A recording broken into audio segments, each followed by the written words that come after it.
Aujourd'hui, pour le défi Mais de la vie, je vous propose d'organiser vos huiles essentielles. Donc, depuis le début du défi Mais de la vie, je vous ai partagé différentes huiles essentielles pour différents besoins, pouvant supporter votre santé émotionnelle, pouvant supporter votre santé physique de différentes façons. Mais comment on range nos huiles, comment on organise nos huiles? Règle de base, un peu comme les parfums, on ne veut pas que ce soit exposé à la lumière et on ne veut pas que ce soit non plus à l'humidité.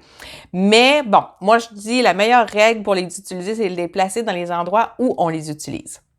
Donc, ce que je vous recommande, les huiles essentielles pour le sommeil, bien, placez-les dans votre tiroir de table de nuit ou sur votre table de chevet pour que si vous vous réveillez la nuit et que le petit hamster se met en action, bien, tout de suite, vous avez juste à tendre la main, mettre une petite goutte dans votre main, frotter votre poitrine, frotter le derrière de votre nuque et vous allez pouvoir vous rendormir. Si vous utilisez les huiles essentielles d'Otera, par leur qualité de grade thérapeutique, on peut les prendre à l'interne. Donc, si vous aimez mettre certaines huiles, soit pour la digestion ou soit pour aromatiser votre eau, comme le citron, comme le fenouil, excellent pour la digestion aussi. Donc, le pamplemousse, la menthe, il y a différentes huiles qu'on peut prendre à l'interne. Donc, gardez-les près de votre eau. Donc, si vous prenez l'eau directement du robinet dans la cuisine, vous pouvez les placer dans l'armoire qui est près de vos verres d'eau. Si vous préférez faire refroidir votre eau au frigo, ben encore une fois, mettez-le près de vos verres. Donc, près de vos verres pour y penser.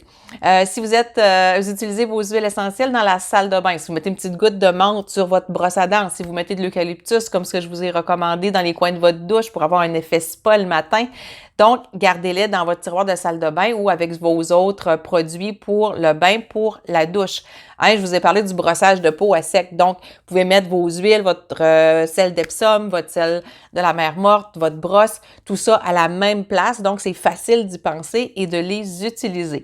Donc, c'est la meilleure façon d'organiser les huiles, c'est vraiment de cette façon-là.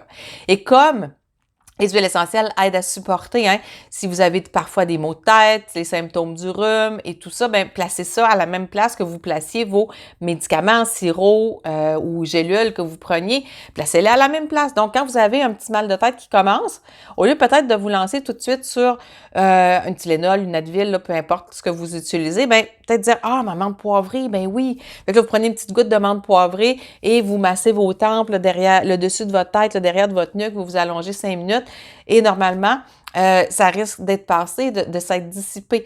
Donc, vraiment, là, la meilleure façon d'organiser vos huiles, c'est de les placer dans les endroits où vous allez les voir, dans les endroits où vous allez avoir la fonction de dire « Ah oui, c'est vrai, je n'avais pas pensé, je m'en allais me chercher du sirop, je m'en allais me chercher une gélule pour la toux ou une pastille ou quelque chose. » Bien, vous avez vos huiles essentielles qui peuvent peut-être soulager vos symptômes pour vous aider à passer des meilleures journées. Et sur le plan émotionnel, ben moi, je les garde beaucoup à côté de mon bureau de travail.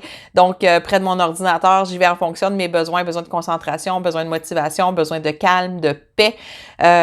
Donc, voilà.